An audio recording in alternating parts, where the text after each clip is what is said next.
Sorry about the delay. Hello, creatives, community, and kind folks. Welcome to RPG with DBJ.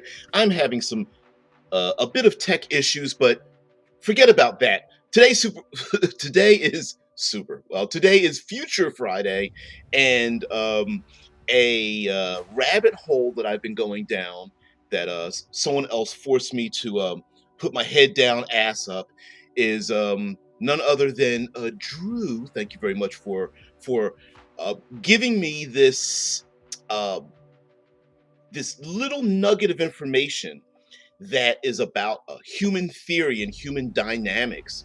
And it runs in parallel to uh, something known as Maslow's hierarchy of needs and spiral dynamics. Now, we, you know, we get a bit nerdy and geeky here on RPG with DBJ, and I love myself some science fiction. And going down this rabbit hole of these models of thinking got me thinking that they actually fit very well in into the mechanisms that we use for tabletop role playing games, even something as simple as like color coding and things like that. And of course, with science fiction is often matched up with something known as speculative fiction, which in many ways is a what if scenarios. What if humanity, and then you would fill in the blank of some kind of technology or some kind of future mode of thinking. And then in role playing games, we get to uh, imagine ourselves in these settings, these artificially created but psychological or even physical and social dynamics that while we don't normally see this here, we get to play with it in science fiction. As a matter of fact, to poke people in the eye quite a bit, science fiction is all about politics. If we want to spread the word politics to cover everything, right?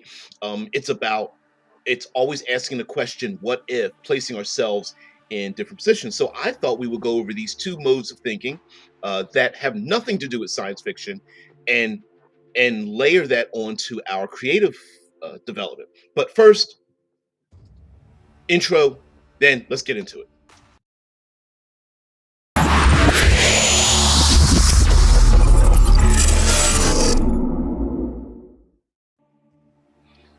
Mm, Again, hello everyone. um, so that's awesome. So I'm going to show you or share with you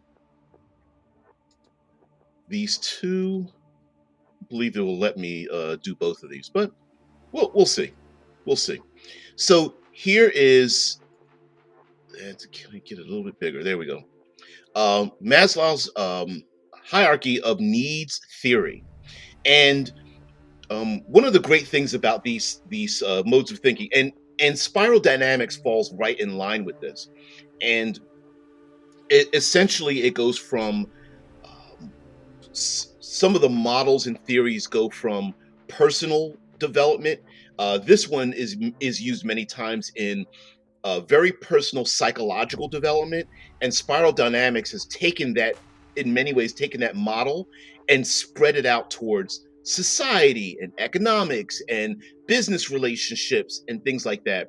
And when these models, whether someone believes them or not, when the model is relatively accurate in measuring these things, they tend to be embraced by people until they are, unless disproven. Uh, Science, in many ways, is the point. The whole point of science is to constantly not only prove a thing but keep reproving that thing.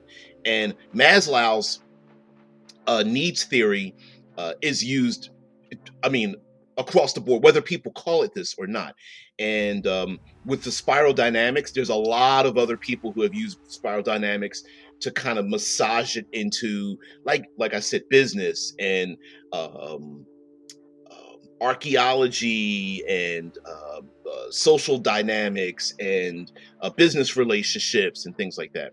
So here in the needs, At the very bottom,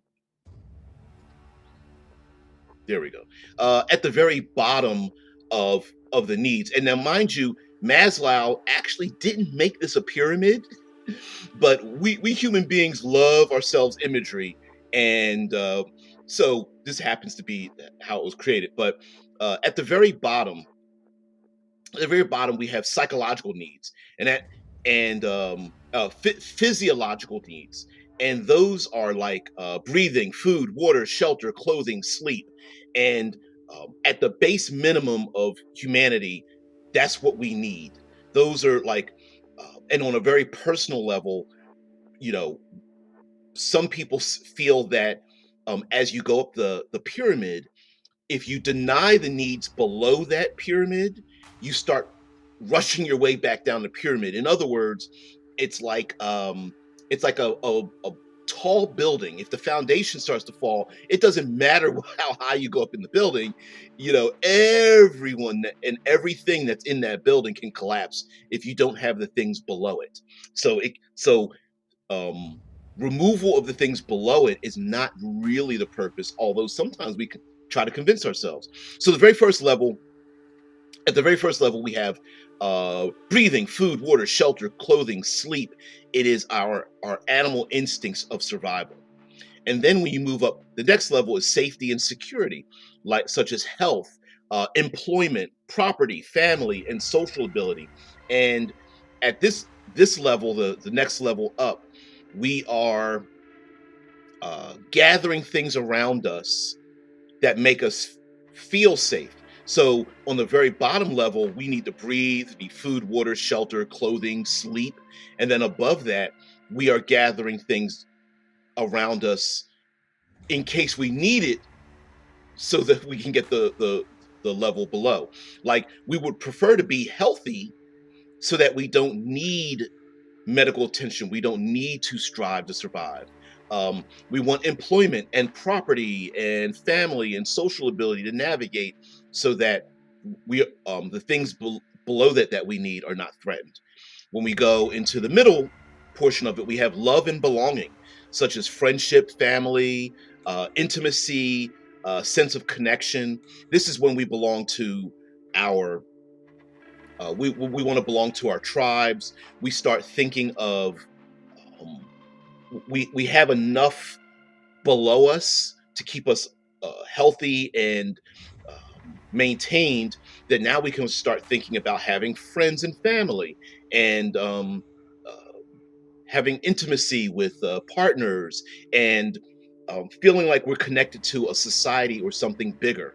And our minds and our social dynamics start thinking in a bigger um, we start thinking of not just ourselves and what we can see, but we start thinking towards the future as well. And we also start thinking about people that we can't see. So this may be when it comes to belonging, we start thinking about things like countries and real political systems and financial institutions and religions and things of that nature. When we move up one more level to self-esteem and we're heading to the top of the pyramid, we have confidence, achievement, respect of others, and the need to be a unique individual. And um, remember, if we have everything below that, and this will get into spiral dynamics where if we have everything below, now we start having time to think about those things. So we go back to caveman times. A lot of times, survival, and actually for most of humanity, most of the people throughout history were unable. They didn't even have the time or security to move up the pyramid of Maslow's hierarchy of needs, because they were too busy trying to survive. And but when you get to self esteem, that is when we start to what some people call self actualization. When we have a need to be a unique individual, separate from everyone and everything else. We start separating ourselves from even belonging to the groups that we have around us. We want to be unique within those groups, and we start divesting ourselves of needing to belong to a faction or a group of people. And then we go all the way up to the top for self actualization. we start thinking about morality. And these are needs. So the theory is that we need these things as we move up. That when we satisfy the level below, the theory is that we can't avoid but to move up to figure out what the heck is above our what is above that level. Once we master, or we feel we've satisfied the level below, we start walking up the pyramid and go, well, what's upstairs? I've got time and energy and everything to move upstairs, so what's there? So actualization is morality, creativity, spontaneity, acceptance, uh, to experience purpose, meaning, and inner potential. Now, um, at this point, Drew says, and think that is where the spiral dynamics and the hierarchy are wrong. I mean, I often feel like I do not belong anywhere, but still self-actualization is important to me.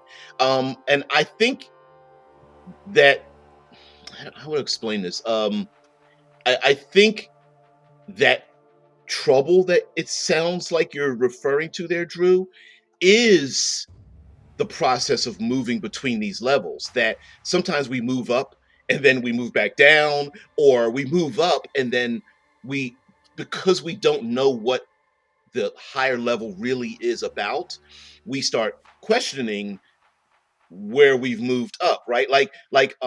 We are high enough on the needs theory, and I'm going to show the spiral dynamics one in just a moment, that we can look two levels down and go, yeah, we recognize people that are two or three levels down below. Like if we're in the love and belonging and self-esteem part of this pyramid, we can look down below and go and see safety and psychological needs and physiological needs uh, down below and go, oh, we see people that are act like that all the time. I think when we're in it, sometimes we don't see ourselves in it, or we do see ourselves in it and go, I thought this would be easier. I don't think it's supposed to be easy, or even comfortable. I just think that with as society advances with technology, the needs below, the necessary energy that it takes to satisfy the needs below becomes less. So then we naturally want to move above the level, but it's uncomfortable because we don't know what that's like. And even in spiral dynamics, there's like they have the color coding, and there's even a color code of coral where it just says unknown because no one's ever been there before. So it's pretty cool. Let me see if I can move this around here. Oh, it won't let me stop moving. There. And no, that's not very good. Oh well. Stop, stop, stop, stop, stop. uh yeah, Drew says, sure, I cannot be creative when I am hungry. Oh, I'm that way.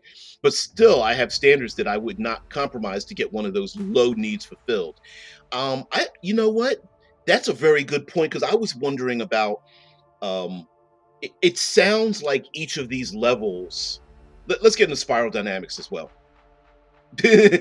um, uh, Please switch over. Spiral dynamics. So this is spiral dynamics, and looking into the information about spiral dynamics, um, it's less accepted as a cultural uh, development that spirals upwards rather than the Maslow's needs, which is pretty accepted within the psychological and scientific community. This one is less so, but it basically operates the same way, which is a little bit bizarre, but I get it. I get it. Um, and spiral dynamics includes um, Maslow's needs, and then layers over top of it a society. So At the very bottom of this spiral dynamic, and mind you, if you look up spiral dynamics and just click images, you're going to get all kinds of like spirals and flowers and snake. It's out there, but it's cool. It's cool. And there are colors associated with each of these levels that go up. So if you using that in a tabletop role playing game, you could apply those colors to what people wear. You could make it you could make it an in-world thing, like it's a flag or scarves or something like that. But at the very bottom we have archaic, instinctive, and survival. Right. This is this very bottom level, and this is more society that this is all about survival. This is caveman esque era. This is we kill or be killed. That's it. We don't think about um, there is nothing outside of the need to survive. When we move up to the second level of spiral dynamics, we have a magical, animistic, and security, and this is where um, it's not just survival day by day. Maybe now it's survival season by season, and the people begin to secure themselves, and anything that is can't secure them is disposable. Anything that doesn't lead to security is disposable, and the world is being explained by magic, and it's animistic, meaning like it's the natural world that is being uh, to explain how the world works. So this is a point at which we don't know why it rains. It could be the gods. It could be something else. We don't know, but we do know it rains, and we do know how to get out of the rain. Right? Shai says the word holistic has always bothered me. Do you know exactly what it means? I don't know. In my work, they always talk about a holistic approach, which apparently means try everything. Yeah, it's like the word organic on fresh produce in supermarkets here, and you're like, wait, so are there like non-organic things that are grown out the ground? I don't get that. Yeah, sometimes we human beings tend to try to use words it really don't mean anything. Oof, nose. Sorry. Um, the next level up, level 3 in spiral dynamics, is about domination, power, and impulse. And today nobody's here on Twitch. No, no, no. They find it or they don't find it. I don't do very. I almost do zero publicity over there on Twitch, and I know Twitch is a little bit of a different monster. So yeah, they're fine. Um, so when we get to the third level, we have power, dominion, and impulse. Now, on level 3, this is where we start to see s- communities not just stay where they are, but they start moving around and they start dominating other people. Um, this is about this isn't about morals. This isn't about ethics. This is about preemptively being more powerful than everything around you that could hurt you. These are this is our classic medieval or pre-medieval Bronze Age era, I would say. Yeah, non-organic veggies. You put a tomato in your mouth and it turns out to be made of granite. Why is this tomato crunchy? Oh man. Um, so on the third level of dominion, power, and impulse, these are nations that have basically made themselves. They're the good ones, and everything else can like kick rocks, right? You are a free person with power or enslaved. You there's only two options, and it's all about gaining power and impulse. To be honest with you, even till today in our first world countries, we haven't quite moved out of this era. We fall back into this one quite a bit. When you move up to the fourth level, and I don't have the colors listed, but there are colors associated with these. We go into fourth order of spiral dynamics. We get into order, authoritarian order, and rules.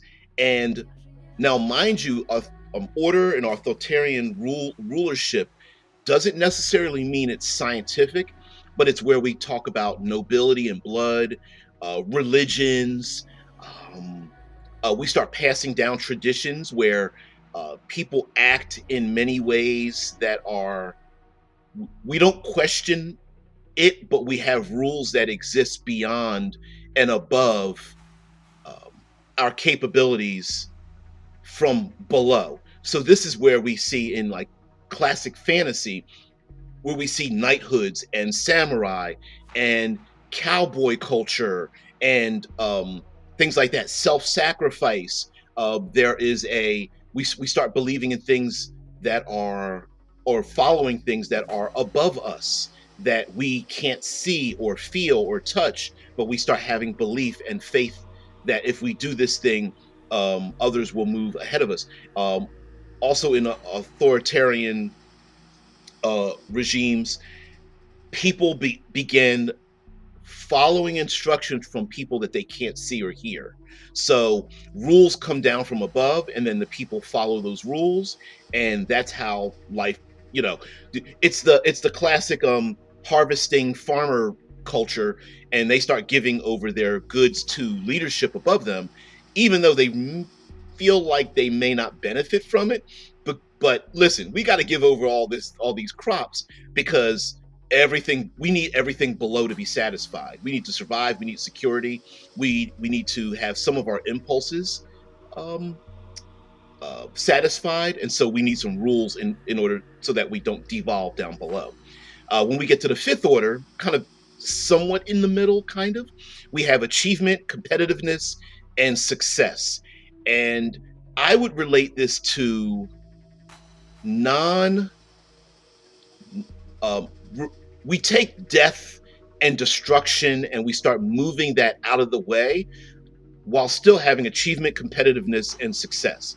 So this is where we start having colleges, and we have training regimes. We have lots of sports. We start. We have a desire to prove things to each other, and this is where we have when our going back to of Maslow's needs, where you start having enough food and water and shelter and things like that. We have enough time on our hands to have a competitive nature against things. Um, as an example, here in the United States, we have auto racing and NASCAR that came about from that came about from criminals during prohibition trying to race across the countryside from police because alcohol was illegal. It was prohibition time. And then those same criminals would race their cars against law enforcement. And then that became a competitive sport. And lots of sports were actually came about because of war and work and things of that nature. Many sports actually developed like the Olympics, right? Many sports and physical endeavors and even psychological endeavors and mental endeavors came about when two people who used to have to do these things to prove their um, to survive now have the ability to tell the other side, yeah, we're so good at this, we're better than you at surviving. And the other people say, prove it. And then you start having competitions for said things.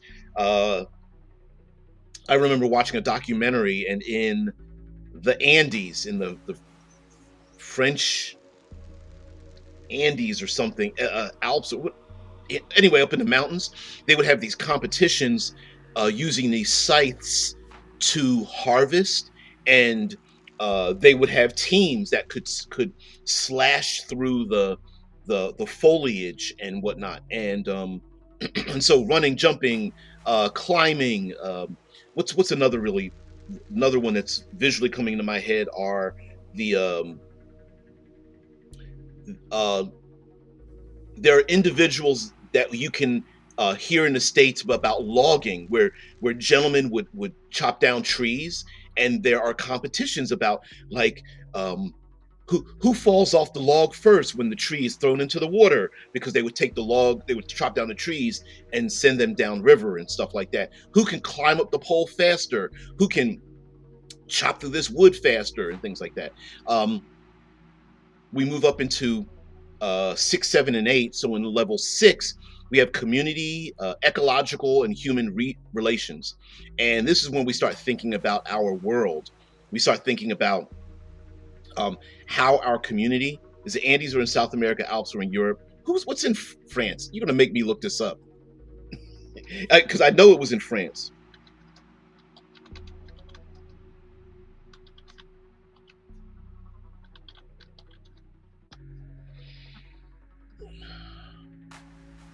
Mm, French Alps. There it is. It was in the French Alps. I thought I was wrong, but I was mistaken. So when we get into number 6, which is boss, that's it. Yeah, scythe competition. That's it. That's what I was. That's exactly what I was thinking of. Yeah, yeah, yeah, yeah, yeah, yeah. Anyway, it was a docu series. Maybe it could have been the Pyrenees. It was a docu series about these gentlemen that would go around the world, and they were uh, it was like the toughest things from around the world that people would do, and they were trying to engage in them and how to figure out how tough they were and how the people would um, psychologically and physically adapt themselves to where they lived and things. It's been a long time since I've seen it, so I don't know the name of it. Um, so when we get to number 6, we get, and you can see even the color green, we get into community, ecological, and human relations. And this is where we start thinking not just about ourselves and our community and our immediate survival, but we start thinking about the world itself. Yes, we can live in caves, and yes, we've learned how to form bricks out of the earth. But then we start thinking about, do we really want our water dirty? Do we want our air? Do we want to breathe in dirty air?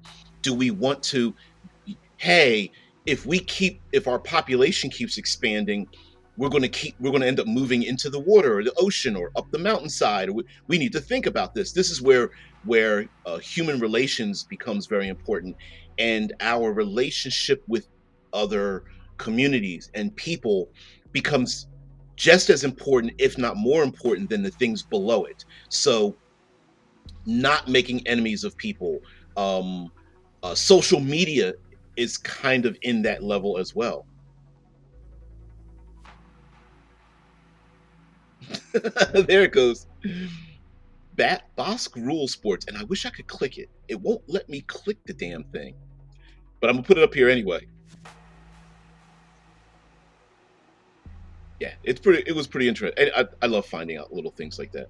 Okay, level 7 is integrator or systemic or synergy, and this is the level at which um, we stop thinking of the concept of ourself and someone else. Um, our community is different and needs to be better than another community. This is where we have a synergy of our clean water also belongs to the other group, and they need clean water. Our our expansion involves everyone else. This is when we stop thinking of, at this point, borders are nothing more than a, a fragment of the past, and we want to synergize ourselves with everyone and everything around us. So an example would be, here in the United States, we live in places like flood zones and places hit by tornadoes and forest fires and mudslides and earthquake zones. And this is where we start thinking synergistically, in a systemic method of like, well, maybe we shouldn't live there. Maybe if we're spending so much time and energy to try to, from down, say below, down in like level 3, which is red, level 4, which is like a blue, or I think it's called indigo, 5 in orange. By the time we get to 7, we go, there's a better way of doing this. Why don't we, I don't know, place our homes on stilts, or we move people away, or hey, if we keep but before we even go down this path of having people live in dangerous places, maybe we can think of this a little bit differently. And our neighbors are also having trouble. We can share with our neighbor to allow us all to have some sort of survival. And me, ourselves, and our neighbors do not think the same way because we live here, which has different concepts and necessities than our neighbor who doesn't think the way we do. But it's okay because if we were to live with them, we would think and live and act the way they do. Um, Strangely enough, very few people, even communities, get to this seventh level of synergy, meaning like it's not about everyone being the same, it's about everyone living synergistically with where they live. Here in the states, the United States, we have issues with that because giant mega cities that we have in the United States cannot operate the same way as small rural towns. But each side thinks the other side needs to operate the way they live, and very few people can go, listen, what you're talking about sounds good, but you can't have, I don't know, like 8 million people living the way you do in your community of 10,000, right? Hey, oh, no, no, I see it. Hey, yes, and you are here because guess what? Because guess what? Yeah, the chat's open on the side. Lastly, at the top of the spiral dynamics, we have global vision, which is holistic, universal, and global. And this is where at this point, we don't have borders. Well, we haven't reached this, of course. There are no such thing as borders. There's no such thing as othering.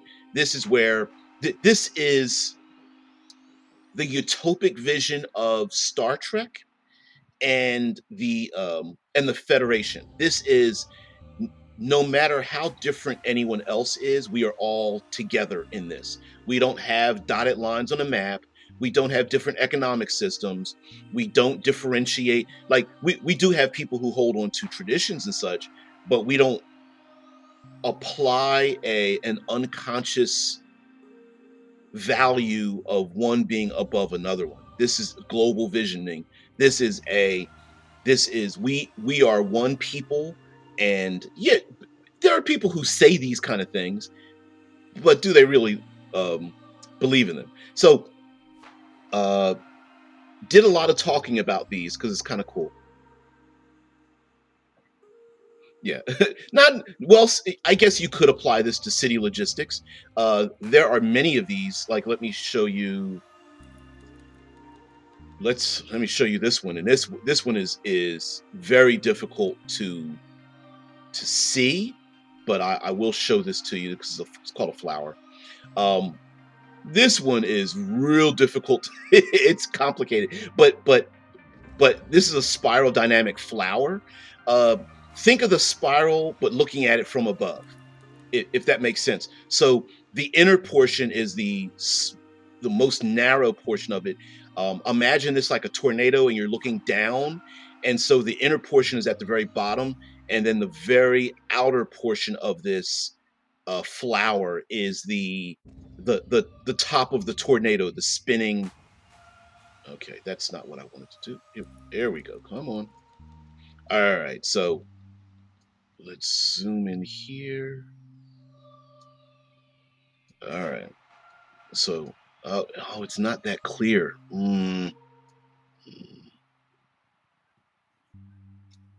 Okay, let's go here. So this is the spiral. Drew, yeah, we are all one people except for all the who disagree with me. Hell yeah. So this flower spiral, because there's many other scientists that have like latched onto spiral dynamics and decide to expand upon them for various reasons. Um, it's the it's turned into a flower in this one because it's taken the spiral dynamics and separated into personal and community and things like that. So for example, this is personal intelligence and developments. So all of this spiral um d- dynamics is like Maslow's hierarchy, right? This is personal. This is going from my personal needs all the way up into transcendence. And then there's individual traits and behavior. So individual traits and behavior is internal. So all of this side is internal inside the human being. The other one, personal intentions and development, are like a bit external. And then if we move down to the other part of this flower, we have social systems and institutions, and then culture, family, and relationships. So the social systems and institutions are more governmental, how people operate, uh, what are the rules and things that happen externally, and how do they operate. And then family, culture, and relationships are very much more traditional and internal, and family, friends, and how do we communicate and things like that. But but it's still spiral dynamics, but this person stretched it out. I a bit too complicated, I think, if you want to start to use this for like world building or whatnot, but it does work. Equality is a beautiful dream, but it can't coexist with the freedom of choice and individual. Well, and that is um, the great conundrum, right? That is the. Let's go back to this one. Yeah. Um, that conundrum is what is happening. Why we have so many issues, because especially here in the States, everyone wants to be, the desire is to be the individual. And the problem is that there's friction against everyone else who's saying, yes, your freedoms are rubbing up against my desire to be free as well.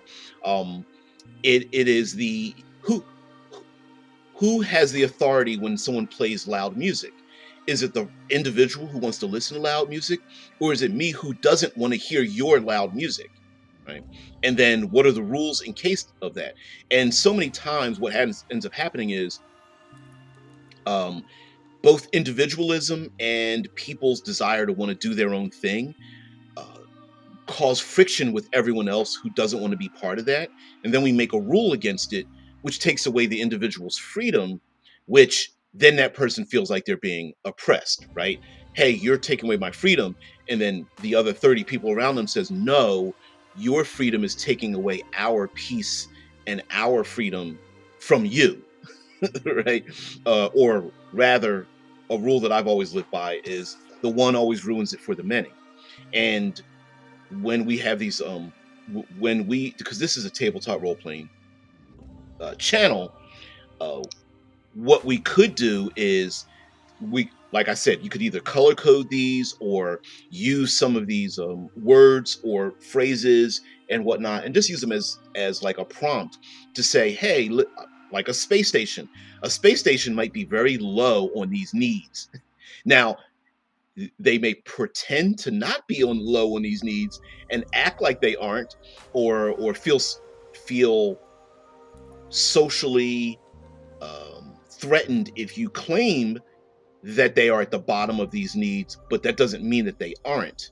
And just like in politics, right? Like today we've got politics. You're either pushing fear and hate, or you're pushing um, appeasement and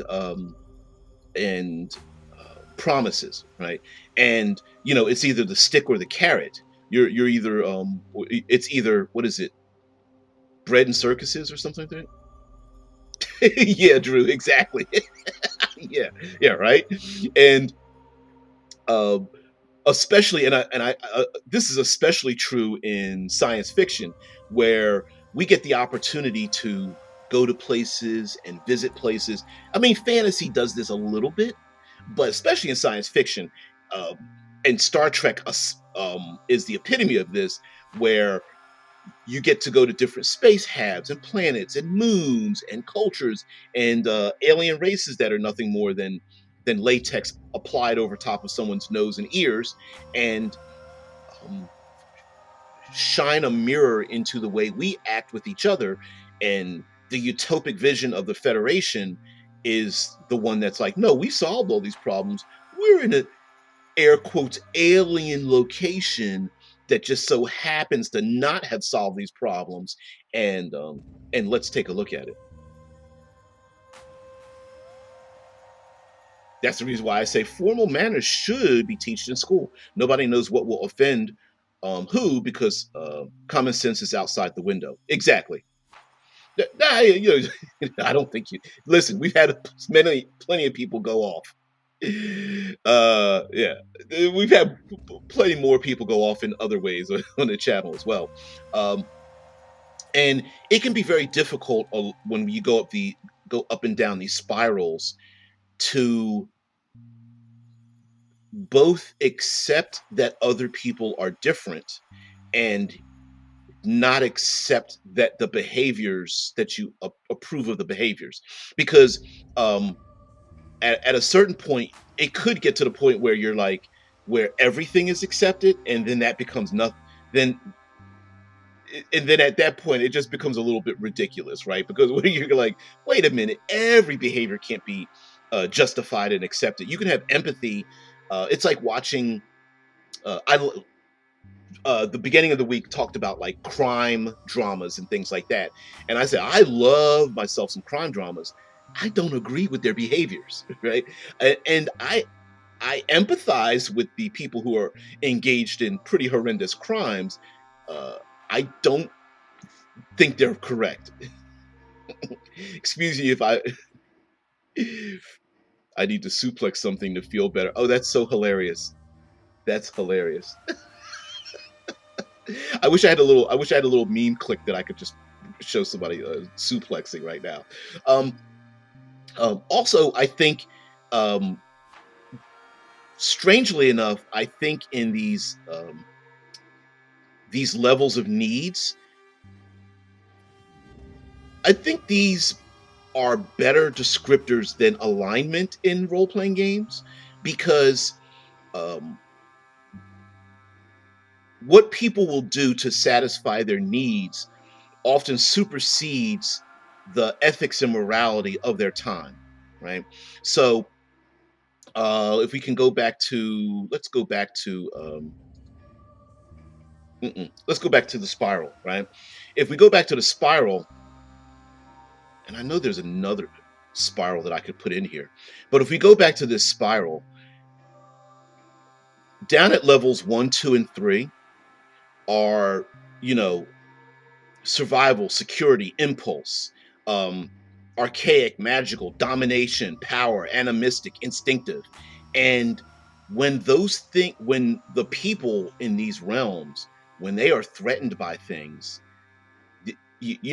we, those of us that are above it go, oh, they shouldn't be enslaving people. They shouldn't be murder killing their enemies.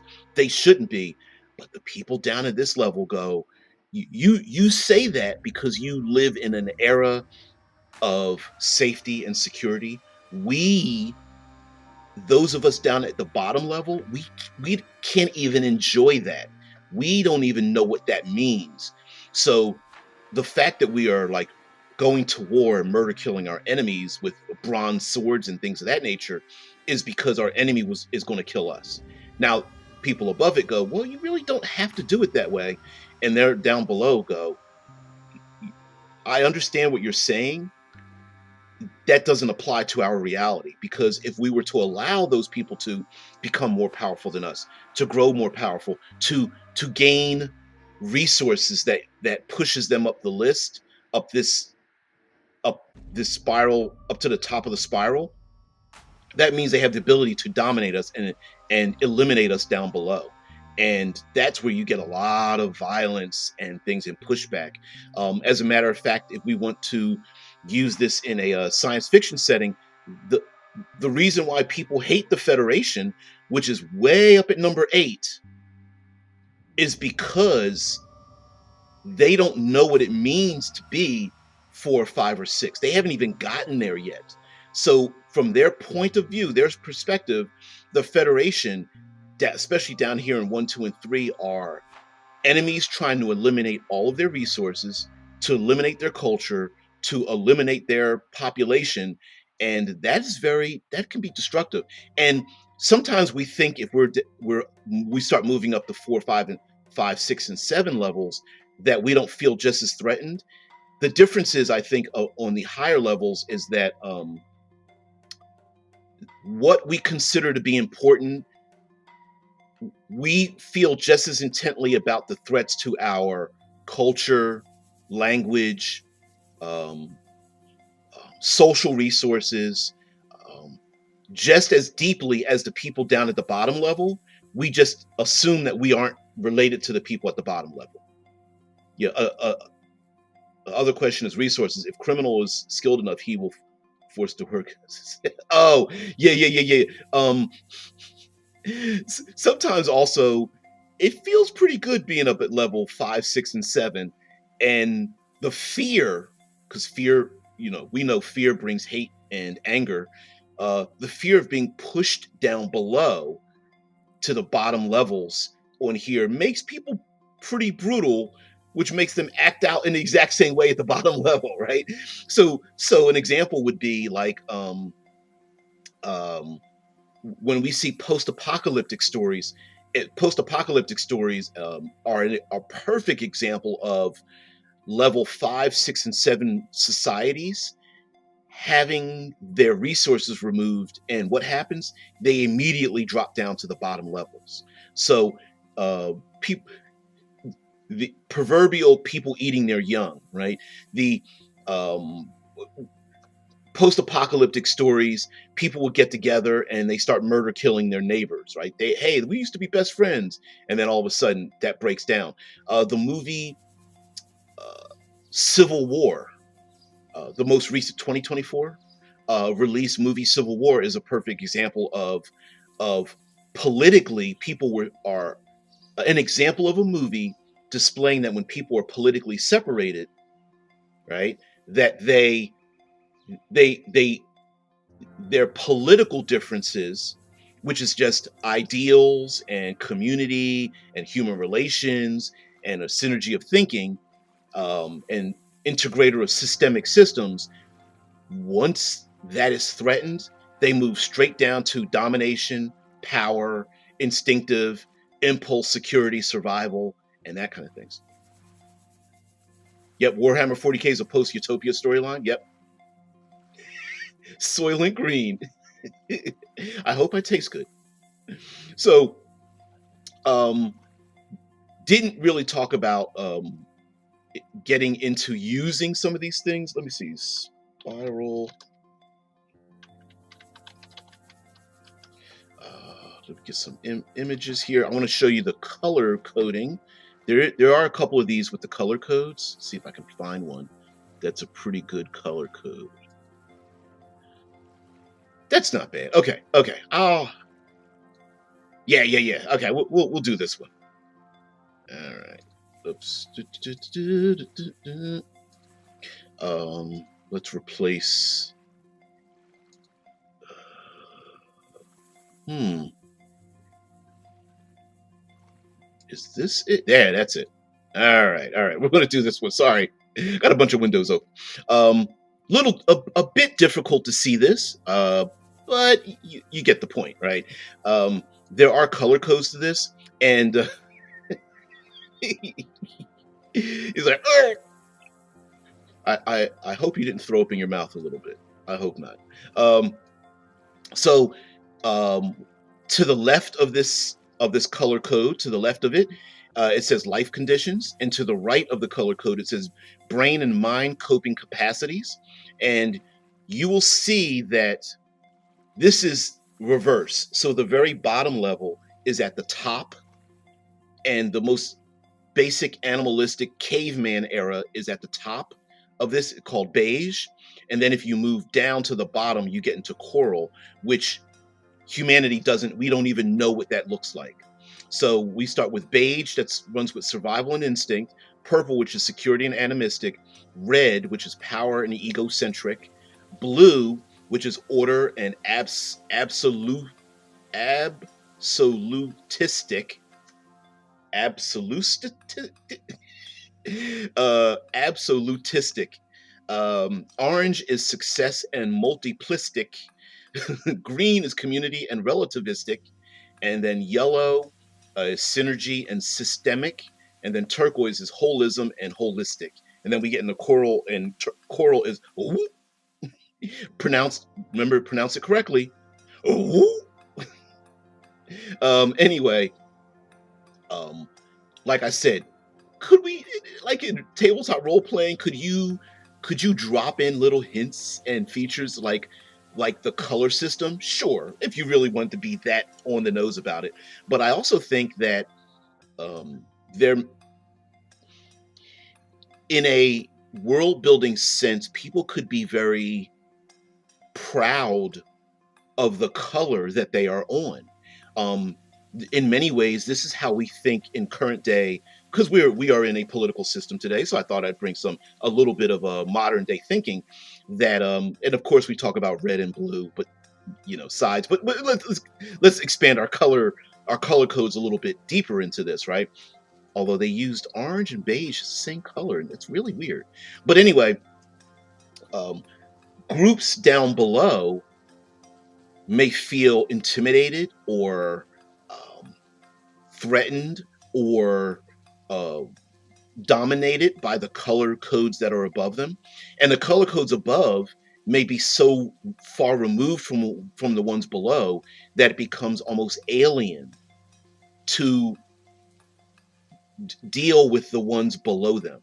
So, for example, in the much of society has been very much in the red, blue, orange, purple region of many societies. For example, um, in multiplistic orange societies, we know that if we work with our allies, we could achieve something. It also means in wartime, hey, if we have allies in a battle and we temporarily think collectively, we can defeat our enemies that are down below this level. In blue, in such as order and absolutistic, this is where, like, if you're not for us, you're absolutely against us. And this is again where we have like religions and traditions, and if you don't believe in this thing or you don't follow these orders, you don't belong in our society. Why are you questioning the way we do things? um, down we start moving down below a lower order in spiral dynamics. We have power red, which is power and egocentric, and this is basically I'm right, you're wrong. I As long as I hold the bigger weapon, then everything that I do is correct. It doesn't matter what your opinion is. I have the bigger gun. I have the greater resources. I pose the greater threat to everything around me, and I don't have time or even the energy to explain to you that I'm right and you're wrong. Now, the differences between red and blue is that red is pretty immediate. It's not even about religion. It's about who's got the bigger gun. Right? Who poses the bigger physical threat? In blue, this is more of a social order that doesn't have any nuance. You're either for us or you're against us. You either believe in a religion or you are a an, a an enemy. You are a deviant. Um, when we start moving above, when we get into like green and yellow, this is no, you're different. You're different, but it's okay. We can still get along. We can. I mean, we can still get this thing done here. Um, but yeah, coral. No one knows what coral is. So kind of cool. But anyway, thought I'd share some of this to you, and thank you very much for for ruining my mind there, Drew. I really appreciate that as well. But going back to Maslow's, yeah, these thought concepts and things like that are pretty cool. Drew says, I don't think the higher stages are supposed to be antagonistic to those below. I agree with you. Since the idea is that those stages are also integrated, like the shadow is supposed in is it Jungian psychology? Yes, it is. I think the what is not supposed to happen. That's a wrong way of saying it. Um,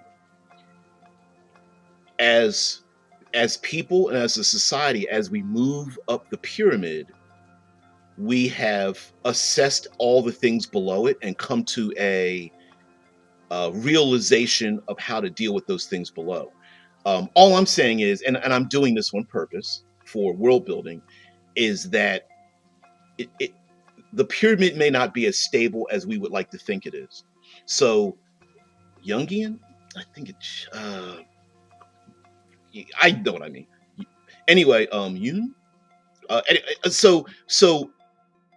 example is like the post-apocalyptic idea that sometimes we think we are like in this Maslow's thing. Sometimes we think we're in the green and purple region, and then something terrible happens. Power goes out. Um, Criminals move in. Uh, Communication breaks down. A a major aftermath of an accident or weather system or something happens, and then the people who think they're at the higher level really haven't quite gotten there yet, and they start moving downhill.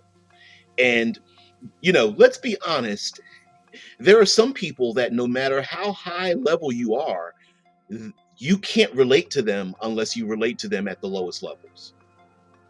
But you can start talking all the high end stuff there, Drew. Yeah, I'm looking at you. And you can start talking about all this stuff at the top, and I guarantee you there are people who look at you dumbfounded and they're just like, food? Right? Breeding? you know and so I guess my antagonistic um description is more of one of distance, like social distancing, like, and I don't mean physical social distancing. Like, sometimes people think so high-minded um that the people down at the lower level and the higher levels can't even understand each other.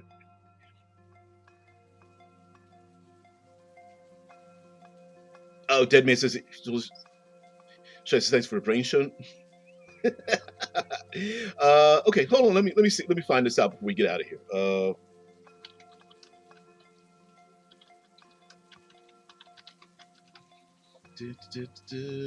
There we go.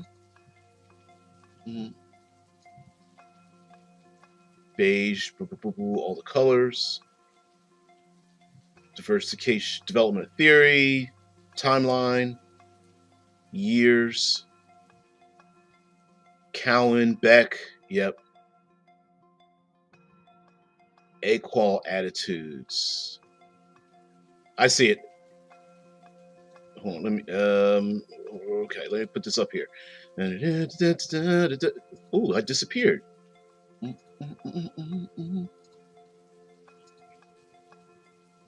Is it showing up? It didn't show up. Okay, stop screen sharing and then start back again. I don't know if it's disappearing for you, but it seems to. There we go. All right, a little bit better. A little bit better. Okay. Spiral dynamics stands for spiral dynamics versus AQAL attitudes. Inspired by Aurobindo and analogous to Graves, directly from Graves. Source, first level. Oh, I forgot to mention that there is a they call it first tier and second tier thinking, and then there is a third tier. Let's see what it says. The attitudes use a set of colors that were ordered according to the rainbow, which Wilbur explained was necessary to align with color energies in a tantric tradition. This left only red, orange, green, and turquoise in place, changing all the other colors to greater or lesser degrees. Furthermore, Spiral Dynamics theorizes that the second tier would have 6 stages, repeating the themes of the 6 stages of the first tier. Okay, so these are the different theorists and things like that. AQAL stands for All Quadrants, All Levels framework. He introduced the concept of attitudes as an overall content-free system to correlate developmental stages across all of the theories on all the lines integrated by all quadrants, all levels. And again, there's the color coding. Um, to the left of the color code, that's not really what a rainbow looks like. The other side is the rainbow with like infrared, magenta, red, amber, orange, green, teal, turquoise, indigo, violet, ultraviolet, and clear light. I guess that is cool to have a clear light system in there, but I don't know. But I think I do think it works for tabletop role playing games, though, right? Like I mean, people flying a flag or wearing the colors, or computer systems with codes and things like that. I think you could mix the two together, and also it is shorthand. So if you like, I don't remember which color corresponds to which mode of thinking. I guess I would make the color related to their behavior. Like blue seems a little bit more mental, like in like Magic the Gathering.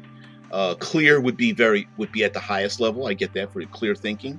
Um, Purples are more royalty, I guess. Um, Whatever, but yeah, I like it. I like it. I like it a lot. Anyway, guys, I held you guys too long. Guys, have a great one. Thank you very much for being part of the show. We'll get into more future Fridays and things like that. Mondays are mine. Not necessarily Monster Mondays, but my Mondays, and then we'll get into other stuff. We'll talk about Thursdays are Advanced 5e, A5e. More people are thinking about that too as well, and we'll do some other games. Like I've got a game I just received, the Hidden Isles, which is a tarot card based role playing game. It the tarot cards are both in world and external for game mechanics. It's actually kind of cool. It's based on Powered by the Apocalypse and Blades in the Dark a little bit, which is strange with tarot cards. It's a little bit strange, but it's cool as well. But anyway, we'll get into other things like that. Well, thank you very much. You guys have a great one. Guys, have a great one. Thank you very much for being part of the show. I know we get a little bit big brained here sometimes, but yeah, you gotta get that mind fuel, right? Top off on that mind fuel just when you think you're running empty. So guys, have a great weekend. I'll see you later. Peace, tranquility. Bye.